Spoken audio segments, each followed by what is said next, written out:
20 वर्षों से नीतीश कुमार जी के नेतृत्व में सरकार चल रही है।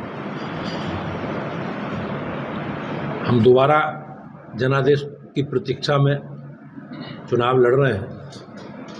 तो एनडीए ने नीतीश कुमार जी के नेतृत्व में सरकार ने जो काम किए हैं और 2014 के बाद माननीय प्रधानमंत्री जी के नेतृत्व में जो केंद्र सरकार ने अनेक परियोजनाएं बिहार में प्रारंभ की हैं,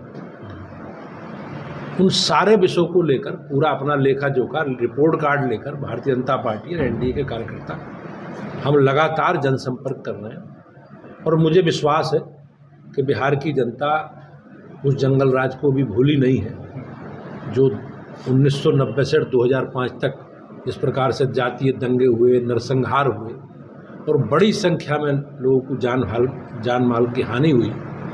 और निश्चित रूप से एक जंगल राज था वो, और जंगल राज को दोहराने के लिए जनता तैयार नहीं है। नीतीश जी के नेतृत्व में जो बिजली, पानी, सड़क, शिक्षा, स्वास्थ्य, सुरक्षा के स्तर पर काम हुए हैं, उन कामों को लेकर जनता के हम लोग बीच में। मायावती की आज बड़ी बैठक की 2012 के बाद पहली बैठक हुई है, इसमें उसको किस तरह देख रहे हैं 2027? मायावती जी एक प्रदेश की बड़ी नेता है और उनकी पार्टी भी सरकार में रही है। एक बार तो उन्होंने पूर्ण बहुमत की सरकार भी बनाई है। तो बड़ी नेता है, उनकी पार्टी बड़ी है और लोकतंत्र में सबको अपनी गतिविधि करने का अधिकार है। वो अभी उन्होंने एक रैली की है, बड़ी रैली की है और अपने समुदाय को, अपने सपोर्टर को वो एड्रेस कर रही हैं। और मुझे विश्वास है कि बसपा एक बड़ी राजनीतिक ताकत रही है और मायावती निश्चित रूप से उसी ओर आगे बढ़ रही है। सर, प्रशांत किशोर का जो है 2 राज्यों में वोटर लिस्ट में नाम आया है। अब ये एसआईआर जो हो रही है, भारत निर्वाचन आयोग ने पहले बिहार में और अब कुछ अन्य देश के राज्यों में एसआईआर कराने का निर्णय लिया है। उसके पीछे एक बड़ा कारण यही है, लोग कई जगह मतदाता हैं तो उनका नाम एक जगह रखना है। कुछ लोग मृतक हो गए, उनका नाम मतदाता सूची से हटना है। कुछ बच्चियों की शादी हो गई तो उनका नाम दो उसमें आ गए तो वो नाम से मतदाता सूची में हटना है। कहीं लोगों ने फर्जीफिकेशन के आधार पर अपने नाम मतदाता सूची में जुड़वाए।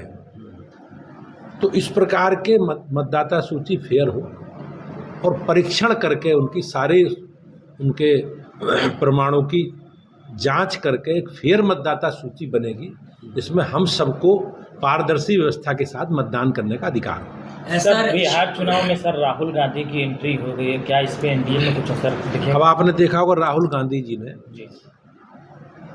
और तेजस्वी जी ने एक बड़ी यात्रा निकाली थी एसआईआर को लेकर और उन्होंने लोगों को गुमराह करना, झूठ फैलाना, नेगेटिव प्रचार करना मतदाता सूची को लेकर, ऐसा ही कहा था। लेकिन आप देखेंगे जब से मतदाता सूची का फाइनल ड्राफ्ट प्रकाशित हुआ है, भारत निर्वाचन ने वो आयोग जारी किया, तब से राहुल गांधी जी का नाम आज ही आप सबके मुख से, श्री मुख से मैंने सुना है।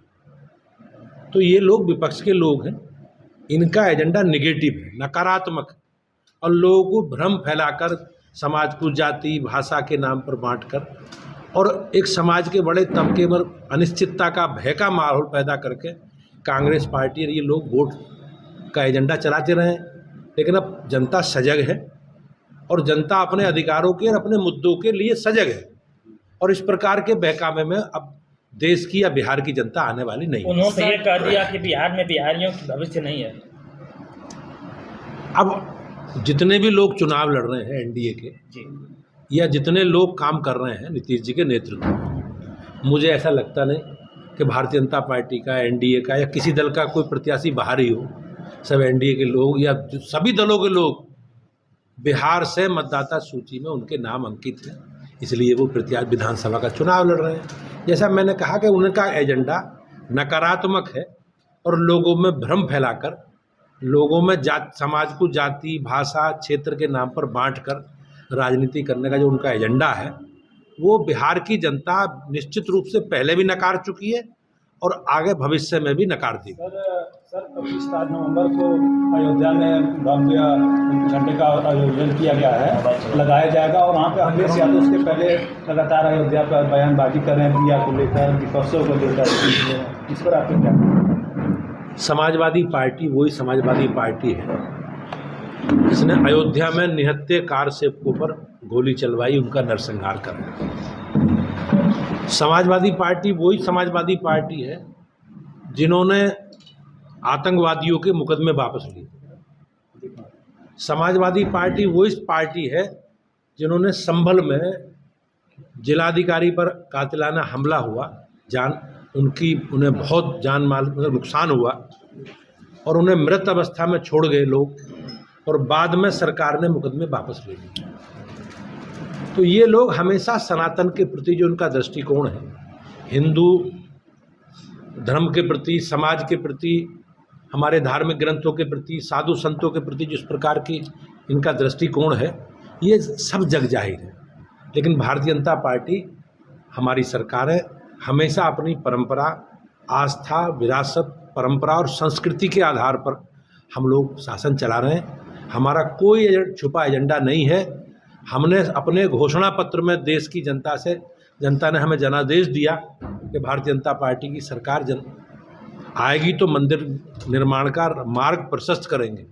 लेकिन हमारे लिए देश के 140 करोड़ लोगों के लिए प्रसन्नता की बात है कि माननीय उच्चतम न्यायालय के आदेश से अयोध्या में भगवान श्री राम का भव्य राम मंदिर बना है।